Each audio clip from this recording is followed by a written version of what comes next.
Day 26. 시험을 통해 성장하기. 시험을 참는 자는 복이 있도다. 이것에 옳다 인정하심을 받은 후에 주께서 자기를 사랑하는 자들에게 약속하신 생명의 면류관을 얻을 것임이니라. 야고보서 1장 12절. 내가 겪은 시험들은 신성함을 가르쳐준 스승이었다. 마틴 루터. 모든 시험은 선을 행할 수 있는 기회다.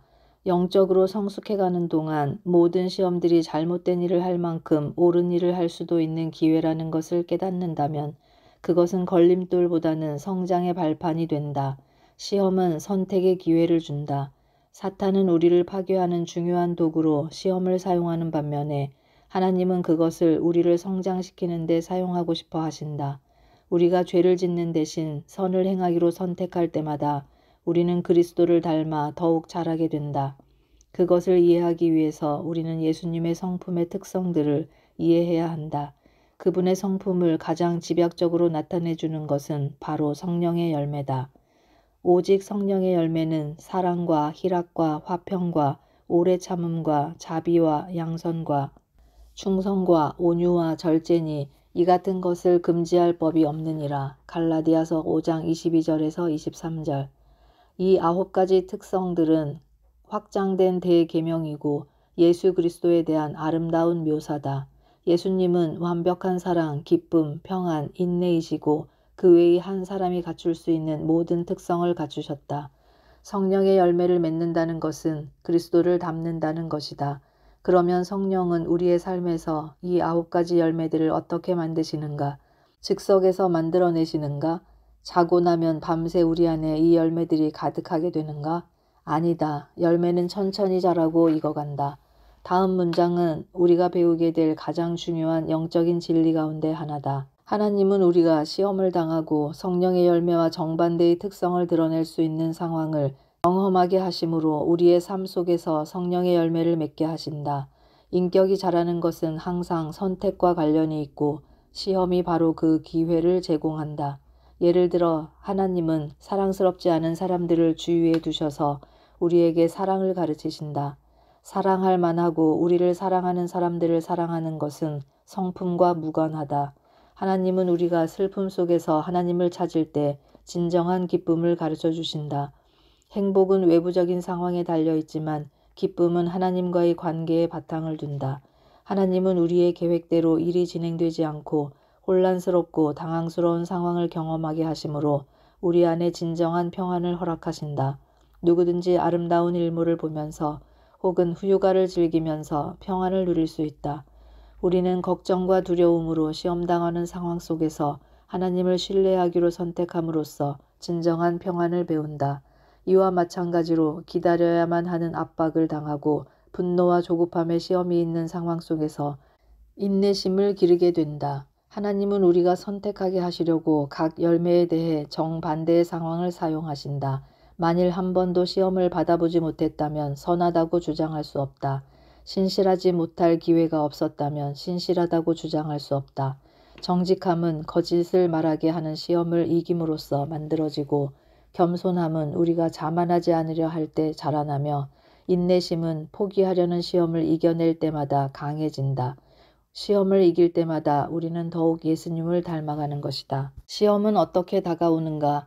사탄이 하는 일은 예측 가능하다는 사실을 알면 도움이 된다. 그는 태초부터 같은 전략과 낡은 속임수를 사용해왔다. 모든 시험은 같은 패턴을 따른다. 그래서 바울은 우리는 그의 악한 계략에 대해 매우 잘 알고 있다. 고린도후서 2장 11절에 말했다. 우리는 성경을 통해서 시험은 4단계의 과정을 따른다는 것을 배우는데 이는 사탄이 아담과 이브 그리고 예수님을 시험할 때도 그렇게 했다.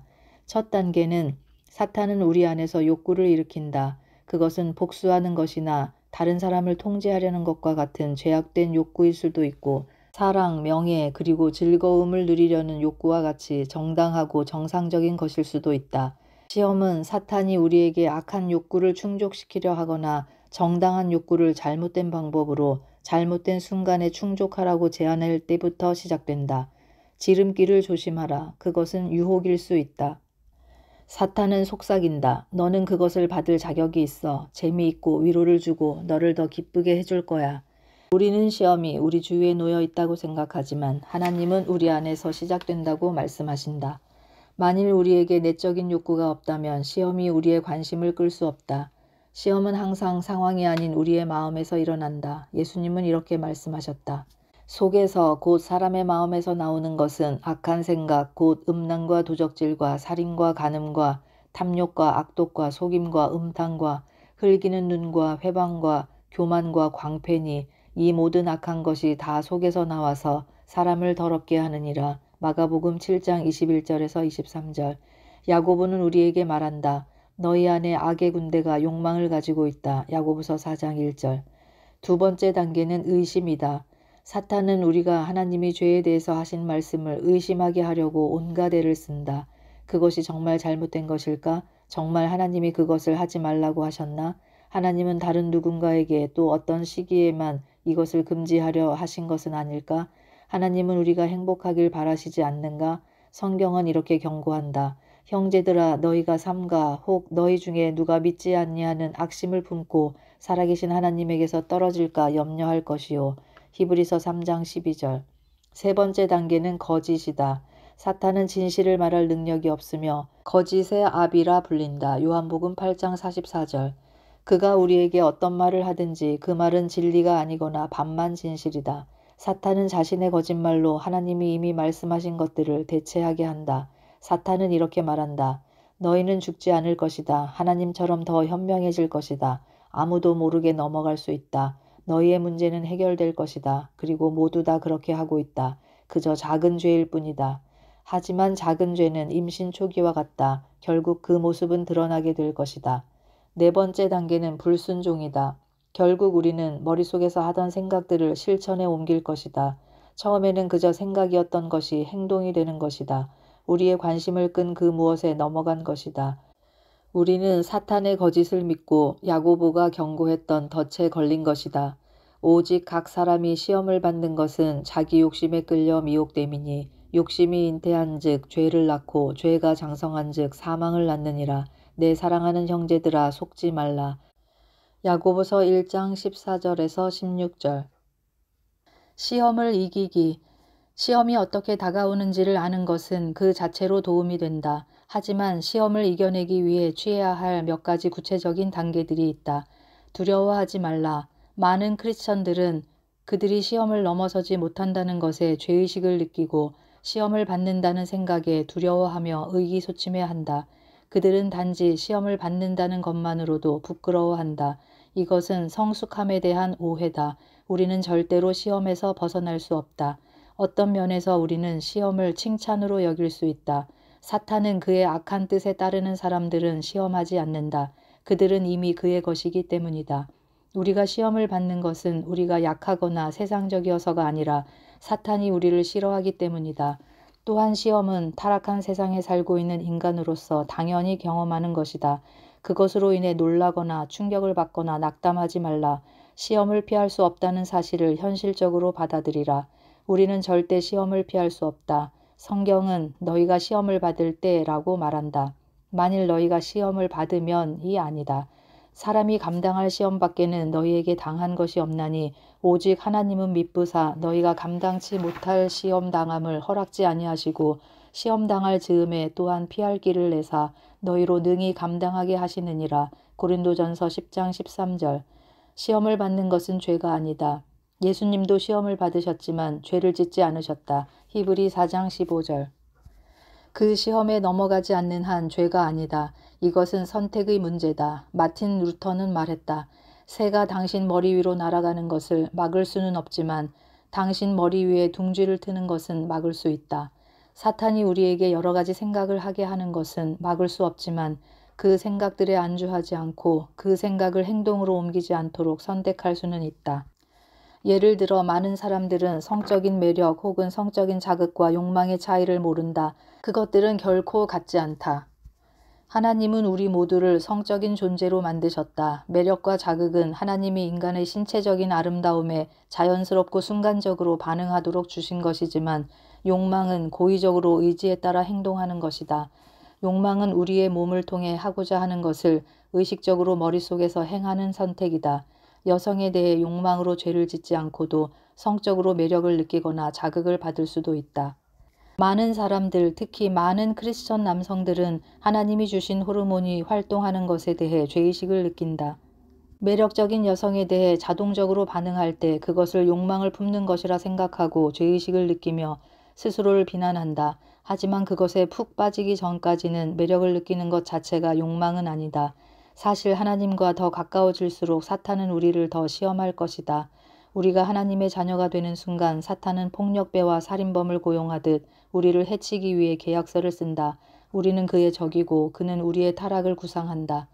때때로 기도할 때도 사탄은 우리를 혼란에 빠뜨리고 수치심을 느끼게 하려고 이상한 생각, 악한 생각을 하게 할 수도 있다. 이 때문에 놀라거나 부끄러워하지 말라. 사탄은 우리의 기도를 두려워하며 이를 막기 위해 무엇이든 한다는 사실을 기억하라. 내가 어떻게 이런 생각을 하지? 라고 생각하며 스스로를 비난하지 말고 단지 사탄이 하는 방해라 생각하고 즉시 하나님께 초점을 맞추라. 시험의 양상을 파악하고 그것에 대비하라. 특히 우리가 시험에 더 약해지는 특정한 상황이 있다. 우리에게 전혀 방해가 되지 않는 상황이 있는 반면 어떤 상황들은 우리를 바로 시험에 넘어지게 한다. 이러한 상황들이 우리의 독특한 약점이고 사탄은 이를 분명히 알고 있기 때문에 우리도 그것들을 깨닫고 있어야 한다. 그는 우리가 걸려 넘어지는 것이 무엇인지 정확히 알고 우리를 그러한 상황에 빠뜨리려고 끊임없이 노력한다. 베드로는 이렇게 경고한다. 깨어 있어라. 악마는 덤벼들 자세를 취하고 있고 너희가 잠시 한눈 파는 상황을 포착하려고 기다리고 있다. 베드로전서 5장 8절. 자신에게 물어보라. 나는 언제 가장 시험에 약한가? 무슨 요일인가? 하루 중 어느 시간대인가? 어느 곳에서 나는 가장 많이 시험을 받는가? 직장에서, 집에서, 이웃집에서, 헬스클럽에서, 공항이나 시외의 모텔에서. 또 이런 질문을 해보라. 내가 최고로 시험당할 때 나와 함께 있는 사람은 누구인가? 친구들, 동료, 낯선 사람들의 무리, 내가 혼자 있을 때. 또한 이런 질문도 있다.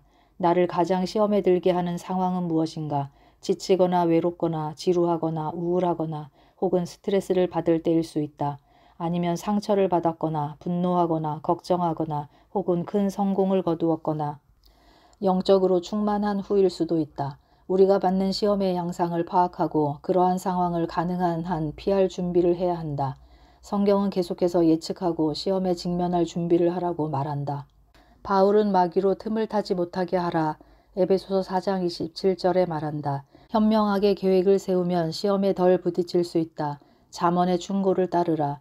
내 발에 행할 첩경을 평탄케 하며 내 모든 길을 든든히 하라.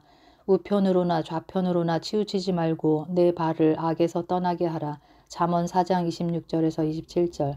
악을 떠나는 것은 정직한 사람의 대로니 그 길을 지키는 자는 자기의 영혼을 보전하느니라. 잠언 16장 17절. 하나님의 도우심을 구하라. 천국에는 24시간 응급전화가 설치되어 있다. 하나님은 우리가 시험을 이기기 위해 도움을 요청하기를 기다리고 계신다. 환난 날에 나를 부르라. 내가 너를 건지리니 내가 나를 영화롭게 하리로다. 시편 50편 15절. 나는 이것을 전자레인지 기도라고 부른다. 왜냐하면 빠르고 정확하기 때문이다. 도와주세요. SOS, 메이데이. 시험이 닥치면 하나님과 긴 대화를 나눌 시간이 없다. 그냥 소리치면 된다. 다윗, 다니엘, 베드로, 바울 그리고 수백만 명의 사람들이 어려움에 처했을 때 이런 즉각적인 기도를 했다. 성경은 도움을 구하는 우리의 기도는 반드시 응답을 받는다고 보장한다. 왜냐하면 예수님은 우리의 고통을 함께 아파하시기 때문이다. 예수님도 같은 시험을 당하셨다. 우리에게 있는 대제사장은 우리 연약함을 체휼하지 아니하는 자가 아니요 모든 일에 우리와 한결같이 시험을 받은 자로 돼 죄는 없으시니라. 히브리 4장 15절. 하나님이 우리가 시험을 이기도록 도와주려고 기다리고 계신다면 왜 우리는 더 자주 그분에게 도움을 요청하지 않을까? 솔직히 말하면 때로는 우리는 도움받는 것을 원하지 않는다. 잘못되었다는 것을 알면서도 우리는 시험에 빠진다. 그 순간 우리는 우리 자신에게 무엇이 더 좋은지를 하나님보다 잘 안다고 생각한다. 어떤 때에는 우리가 계속 같은 시험에 빠지는 것이 부끄러워 하나님께 도움을 요청하지 못한다. 하지만 하나님은 우리가 계속 그분에게 되돌아간다고 해서 화를 내시거나 지루해하시거나 조급해하지도 않으신다. 성경은 말한다. 그러므로 우리가 긍휼하심을 받고 때를 따라 돕는 은혜를 얻기 위하여 은혜의 보좌 앞에 담대히 나아갈 것이니라. 히브리 4장 16절. 하나님의 사랑은 영원하다. 그분은 영원히 인내하신다. 만일 우리가 특정한 시험을 이기기 위해 하루에 200번 하나님께 도움을 구한다 해도 하나님은 기꺼이 자비와 은혜를 베푸실 것이다. 그러니 담대히 나아가라. 옳은 일을 하기 위한 힘을 달라고 구하라. 그리고 그것을 주실 것을 기대하라. 시험은 우리가 계속 하나님께 의지하게 한다. 바람이 불면 나무의 뿌리가 더 튼튼해지는 것과 마찬가지다. 그러니 우리가 시험에 맞설 때마다 우리는 더 예수님을 닮아가는 것이다. 우리가 넘어진다고 해서 그것이 치명적인 것은 아니다. 굴복하거나 포기하는 대신 하나님을 바라보라. 그분의 도우심을 바라고 상급이 기다리고 있음을 기억하라. 시험을 참는 자는 복이 있도다. 이것에 옳다 인정하심을 받은 후에 주께서 자기를 사랑하는 자들에게 약속하신 생명의 면류관을 얻을 것임이니라. 야고보서 1장 12절.